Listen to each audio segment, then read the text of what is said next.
$30 million. That was the number attached to Dean Martin's name when he died on Christmas Day in 1995, but the real inheritance he left his family couldn't be measured in dollars at all. It was grief, memory, and a legacy so tangled with love and loss that even now, decades later, his children still find themselves fighting back tears when they talk about him. Dean Martin was born Dino Paul Crocetti on June 7, 1917, in Steubenville, Ohio, the son of Italian immigrants who spoke almost no English at home. As a boy, Dino himself didn't speak English until he started school, and the other children mocked him for it, mocked his accent, mocked his name. He learned quickly that humor could disarm cruelty, that if he could make people laugh, they stopped laughing at him and started laughing with him. That lesson, forged in a schoolyard in industrial Ohio, would carry him further than anyone in that steel town could have imagined. He dropped out of school at 16, worked in a steel mill, boxed under the name Kid Crochet, dealt blackjack in illegal gambling halls, and even ran bootleg liquor during Prohibition. It was a rough education, but it gave him something no classroom could, an unshakable ease around danger, around people, around uncertainty.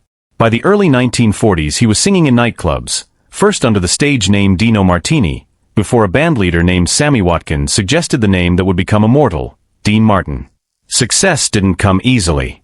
He bombed in front of New York audiences more than once. But in 1946, everything changed when he met a young chaotic comedian named Jerry Lewis at the Glass Hat Club in New York City.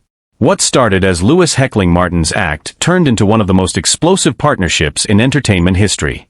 Their official debut as a duo came on July 25, 1946, at the 500 Club in Atlantic City, and audiences had never seen anything like it, Martin's smooth, unbothered charm playing off Lewis's manic, unpredictable energy. Within a few short years, Martin and Lewis weren't just nightclub performers. They had a hit NBC radio show, a string of Hollywood films beginning with My Friend Irma in 1949, and by 1951 they were reportedly earning close to $1 million a year, an almost unthinkable sum at the time. They headlined the Colgate Comedy Hour, broke television's unwritten rules by refusing to stick to scripts, and became, for a time, the most successful comedy act in the country. But fame has a way of exposing fractures that success once hid.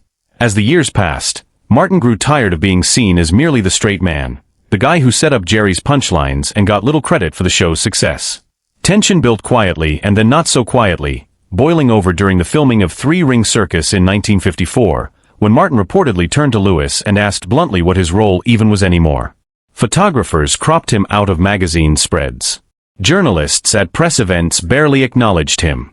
By the time they filmed Hollywood or Bust in 1956, the two men were said to barely speak to each other off camera, and the director on set later described the atmosphere as icy. Their final performance together came on July 25, 1956, exactly 10 years to the day after their debut, at the Copacabana in New York. Frank Sinatra and Humphrey Bogart were reportedly in the audience that night. The applause was thunderous. But those close to the act said the old spark, the improvisational magic that once defined them, simply wasn't there anymore. Many assumed Martin's career would collapse without Lewis beside him. Instead, he did something few expected. He reinvented himself entirely. He leaned into serious film roles, starring alongside Marlon Brando and Montgomery Clift in The Young Lions in 1958, and worked with Frank Sinatra in Some Came Running the same year, proving he was far more than a nightclub crooner. His music career soared in parallel. Songs like Volare and later Everybody Loves Somebody in 1964 became massive hits, with the latter reportedly knocking the Beatles from the top of the charts, an extraordinary feat during the height of Beatlemania. It was around this time that Martin became part of the Rat Pack, alongside Frank Sinatra, Sammy Davis Jr., Dean Martin's fame reaching new heights through their legendary shows at the Sands Hotel in Las Vegas. He starred in Ocean's 11 in 1960 and later in Robin and the Seven Hoods in 1964, cementing his place as one of the defining icons of American entertainment. Then came The Dean Martin Show, which ran on NBC from 1965 to 1974, spanning 264 episodes and turning him into a beloved presence in American living rooms. Audiences adored his laid-back charm, the drink he always held on stage that he joked was really just apple juice, and his refusal to take any of it too seriously. When ratings eventually softened, producers pivoted to Dean Martin Celebrity Roasts, a format that became a cultural phenomenon in its own right, with Martin hosting as celebrities gently mocked one another in front of the cameras. Behind the fame, though, was a family life shaped by both devotion and complication. Martin married 3 times and had 8 children. His first wife, Betty MacDonald, whom he married in 1941, was the mother of Craig, Claudia, Gail, and Deanna. That marriage ended in 1949, just as his career with Jerry Lewis was taking off. Later that year he married Jean Beager, a union that lasted 24 years and produced 3 more children, Dean Paul, Richie, and Gina. Even after their divorce in 1973, Martin and Jean reportedly remained close, working together to raise their children. His third marriage, to Catherine Hahn in 1973, brought an adopted daughter, Sasha, into his life, someone by all accounts he loved as deeply as his biological children, despite that marriage ending in divorce in 1976. Those who knew the family well have said that whatever complications existed between his marriages, Dean Martin's devotion to his children never wavered. His daughter Deanna Martin has spoken publicly, including in her own memoir, about the warmth of family dinners and the way her father made every one of his children, regardless of which marriage they came from, feel like they belonged to the same family. That devotion was tested in the most painful way imaginable in March 1987, when his son, Dean Paul Martin, an Air National Guard pilot, was killed when his fighter jet crashed into a mountain during a training mission. He was only 35 years old. Those close to Martin have long said that his son's death changed him permanently. He grew quieter. He withdrew from the public eye almost entirely, turning down lucrative offers, including a reunion tour with Frank Sinatra and Sammy Davis Jr. that he had once seemed excited about. Friends noted he began drinking more heavily and spent his remaining years finding comfort in small, quiet routines, playing golf, watching old Western films, avoiding the spotlight that had defined most of his adult life. It wasn't retirement in the traditional sense.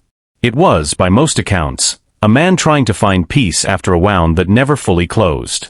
When Dean Martin died on Christmas Day in 1995, he left behind an estate valued at roughly $30 million, built across decades of music, film, television, and smart real estate investments, including a Beverly Hills estate he purchased in the 1970s that has since sold for tens of millions of dollars.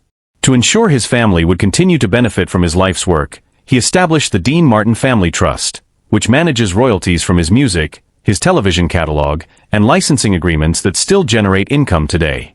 His estate has continued evolving well into the modern era. In 2023, a major partnership was formed with iconic artists group to manage his legacy for new generations, developing merchandise, licensing opportunities, and projects exploring his life story. Yet no contract, trust, or royalty statement could ever fully account for what his children actually inherited. Deanna Martin, born in 1948, has spent much of her adult life keeping her father's memory alive, touring and performing his classic songs, and writing a memoir titled Memories Are Made of This, Dean Martin Through His Daughter's Eyes, a book that offers an intimate glimpse into what it was truly like growing up as his daughter, surrounded by legends like Frank Sinatra and Marilyn Monroe, yet grounded by a father who prioritized simple, quiet love.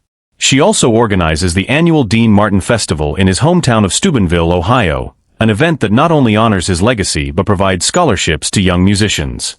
What makes Dean Martin's story so quietly devastating isn't the fortune, the mansions, or even the hit records. It's the image of a man who built an empire out of charm and effortless cool, only to be brought to his knees by the death of his son, and who spent his final years choosing solitude over the spotlight he had once commanded so completely. His family did not just inherit money. They inherited the weight of his grief, the responsibility of his memory, and the enormous task of keeping alive the legacy of a man who, even in his most private moments of sorrow, never stopped being their father. That, more than any number on a bank statement, is the fortune that still brings them to tears.